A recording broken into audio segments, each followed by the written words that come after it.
சீரியல்களின் full எபிசோடுகளை Sun டிவியில் ஒளிபரப்பான உடனே எக்ஸ்க்ளூசிவாக சன் நெக்ஸ்டில் மட்டும் ஃப்ரீயா பாருங்கள்.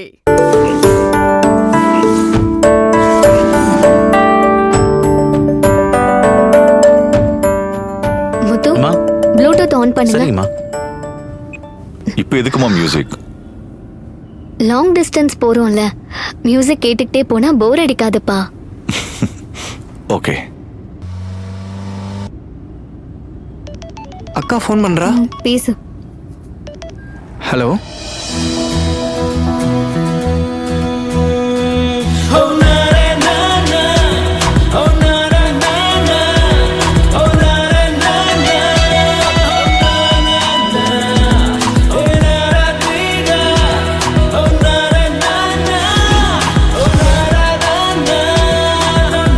என்னப்பா, மியூசிக் நல்லா இருக்குல்ல? நல்லா இருக்கு. இந்த மியூசிக் டைரக்டரோட ஃபியூச்சர் எப்படி இருக்கும்னு நினைக்கிறீங்கப்பா? என்னம்மா நீ? நான் கல்லு கட்டடம் கன்ஸ்ட்ரக்ஷன் இருக்கிறவன், என்கிட்ட போய் மியூசிக்கை பத்தி கேக்குற? கலைய ரசிக்க ரசனை இருந்தா போதும். முதல்ல நான் கேட்ட கேள்விக்கு பதில் சொல்லுங்க. ஃபியூச்சரை பத்தி தானே கேட்ட. இப்போ போட்ட மியூசிக் எப்படி நல்லா இருந்துச்சோ அதே மாதிரி அந்த பையனோட ஃபியூச்சரும் நல்லா இருக்கும். அப்படியா? நிஜமாவா சொல்றீங்க? ஆமா. அப்படின்னா அது உங்க கையில தான் இருக்கு. புரியலையே. இது நம்ம வசந்த் போட்ட பாட்டு தான்ப்பா. அவ மியூசிக் டைரக்டர் ஆக ஆசைப்படுறான்ப்பா. அது மியூசிக் டைரக்டரா? ராஸ்கல். என்ன நினைச்சிட்டு இருக்கான்? அவனை நான் எதுக்கு படிக்க வச்சேன்? அவன் என்ன பண்ணிக்கிட்டு இருக்கான்? என்னப்பா, கொஞ்ச நேரத்துக்கு முன்னாடி தான் ரசிச்சு தாளம் போட்டீங்க. உங்க வாயாலேயே அந்த மியூசிக் டைரக்டர் நல்லா வருவான்னு சொன்னீங்க. கண்ணுக்கு தெரியாத ஒருத்தருக்கு கொடுக்கிற பாராட்ட நம்ம கண்ணு முன்னாடியே இருக்கிற வசந்துக்கு ஏன்பா கொடுக்க கூடாது? அவனுக்கு பிடிக்காத வேலையில டேலண்ட வளர்க்க சொல்றதுக்கு பதிலா அவனுக்கு பிடிச்ச வேலைய செய்ய விடலாமே. அதுக்காக இது ஒரு நிரந்தரமில்லாத ஃபீல்டா நமிகா? அப்படின்னு யாருப்பா சொன்னா? நாம கட்டுற கட்டடம் கூட என்னைக்கு ஒரு நாள் இடிஞ்சு போயிடும். ஆனா அவன் ஒரு இசை கலைஞனா, அவன் போடுற பாட்டு 100 வருஷம் தாண்டி இருக்கும். இந்த மாதிரி டேலண்ட்லாம் கடவுள் கொடுக்கிற கிஃப்ட். அது வசந்துக்கு கிடைச்சிருக்குப்பா. அதே நாம தடுக்கணும். ப்ளீஸ் பா, எனக்காக. சரி அனாமிகா, நீ சொல்றதுக்காக நான் இதை ஒத்துக்கிறேன். But one condition. என்னப்பா? நான் ரொம்ப பிராக்டிக்கலான ஆளு. என் தங்கச்சி பையன் கஷ்டப்படக்கூடாதுன்னு தான் நான் நினைக்கிறேன். அதனால நான் அவனுக்கு 1 வருஷம் தான் டைம் தருவேன். அந்த 1 வருஷத்துக்குள்ள அவனுக்கு பிடிச்ச வேலையில ஏதாச்சும் சாதிச்சு காட்டணும். அப்படி காட்டினா மியூசிக் ஸ்டுடியோவோ இல்ல அவன் வேற எது கேட்டாலும் நான் செஞ்சு தரேன். இன் கேஸ் அது அவன் செய்ய தவறிட்டானா அதுக்கப்புறம் நான் சொல்றதை தான் அவன் கேட்கணும். உனக்கு இது புரியுதா? புரிஞ்சிருக்கும்பா. புரிஞ்சிருக்குமா? சச்ச, புரிஞ்சிருச்சுப்பா. நீங்க வேணா பாருங்க, 1 வருஷத்துக்குள்ள அவன் கண்டிப்பா நீங்க சொன்னத அச்சீவ் பண்ணி காட்டுவான். செஞ்சா சந்தோஷம்தான், பார்க்கலாம்.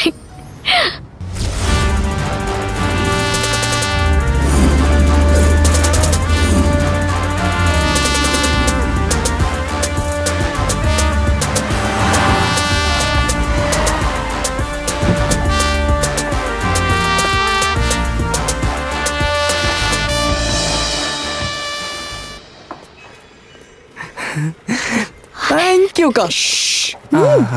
வாங்க வாங்க வா. Good morning sir. Hello sir. Hi. I am Purushothaman, இந்த ப்ராஜெக்டோட புது ஜெனரல் மேனேஜர். ஹலோ புருஷா. சார். சார், கம்பெனியோட ஜிஎம் நான் இங்க இருக்கேன். நீங்க யார் சார் புதுசா? அதான் சொல்றாருல ஜெனரல் மேனேஜர்னு. சார் அப்போ நான் உன்னை எப்போ வேலையை விட்டு தூக்கியாச்சு. ஒரு சின்ன பிரச்சனையை கூட உன்னால சமாளிக்க முடியல. நீ எப்படியா இவ்வளவு பெரிய கன்ஸ்ட்ரக்ஷனை சமாளிக்க போற? அதான் புருஷத்தை உன் போஸ்டுக்கு அப்பாயிண்ட் பண்ணிட்டேன். புருஷோத் சார், இவரை வேலையை விட்டு தூக்கியாச்சுன்னு இவருக்கு மெயில் அனுப்பிடுங்க. ஆல்ரெடி மெயில் அனுப்பிட்டேன் சார், அவர் இன்னும் செக் பண்ணல. பாத்தியா, திஸ் இஸ் ப்ரொஃபஷனலிசம். சும்மா சின்ன சின்ன விஷயத்துக்கெல்லாம் எம்டிக்கு கால் பண்ணி இன்ஃபார்ம் பண்ணிக்கிட்டு இருந்தானா அவன் பேரு மேனேஜர் இல்ல, ஜஸ்ட் a clerk. நீ போலாம். வாங்க சார். ம், எஸ்.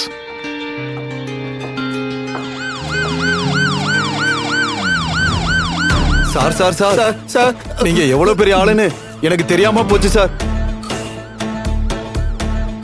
என்ன மன்னிச்சிருங்க சார். இந்த பில்டிங்கை என் பில்டிங்கா நினைச்சு வேலை செய்யற சார். கொத்தனார் வேலை கூட செய்யற சார். சார் என்ன மன்னிச்சிருங்க சார். Sir please sir. டேய் வாங்கடா. குடுங்கடா. ஏய், சார் சார் என்னையா இதெல்லாம்? மன்னிச்சிருங்க. எந்திரிங்க. ஒரு வார்த்தை அட, எந்திரிங்க. Sir please sir. சார் எங்களை மன்னிச்சிருங்க சார். நீங்க கமிஷனருக்கு வேண்டப்பட்டவன்னு யாருமே எங்களுக்கு சொல்லல சார். கமிஷனர் உங்க ஃப்ரெண்டுன்னு தெரியாம இதெல்லாம் நடந்து போச்சு சார். சார் இந்த ஏரியா தான் வேணும்னு மேல் இடத்துல போராடி போஸ்டிங் வாங்கினேன் சார்.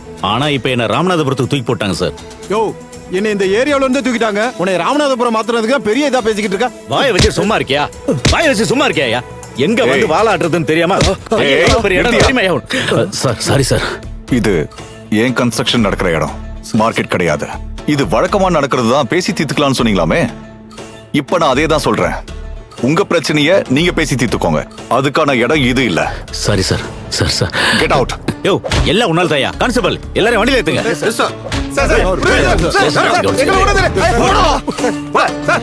சார் எஸ், பூஜைக்கு எல்லாம் ரெடியா இருக்கு. போலாம் சார். Okay, please come. வாங்க போலாம். மேடம் ஒரு நிமிஷம் மேடம். என்ன மேடம் சார் திடீர்னு என்ன இப்படி வேலையை விட்டு தூக்கிட்டாரு? ரவுடிஸ் இதுல தலையிடும் போது அப்பா வர்றது தான் சரின்னு தோணுச்சு. நீங்க கொஞ்சம் எடுத்து சொல்லுங்களேன் ப்ளீஸ்.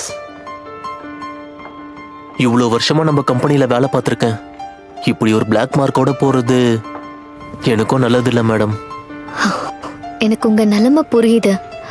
ஆனா என்னால இதுல எதுவும் பண்ண முடியாது அங்கிள். உங்களுக்கே நல்லா தெரியும்ல, ஃபேமிலி விஷயத்துல நான் என்ன சொன்னாலும் அப்பா கேட்டு பாரு. ஆனா பிசினஸ்ல அவர் யார் சொல்றதையும் கேட்க மாட்டாரு. இதுல அவர் எடுக்கிறதா முடிவு.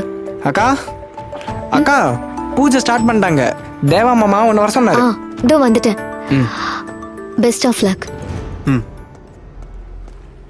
ஓம் ஸ்ரீ அபிராமி அநாதி எப்போதும் என் சிந்தையுள்ளே காரவர் மேனி பதையே நிற்க உதிக்கின்ற செங்கதிர் உச்சிதம் உணர்வுடையோர் மதிக்கின்ற மாணிக்கம் மாதுளம் போது மலர்கமலை துதிக்கின்ற மென்கொடி மென்கடை குங்கும தோயம் என்ன. அனாமிகா, உன் கையால விளக்கேத்துமா? இந்தாங்கம்மா விளக்கேத்துங்கோ.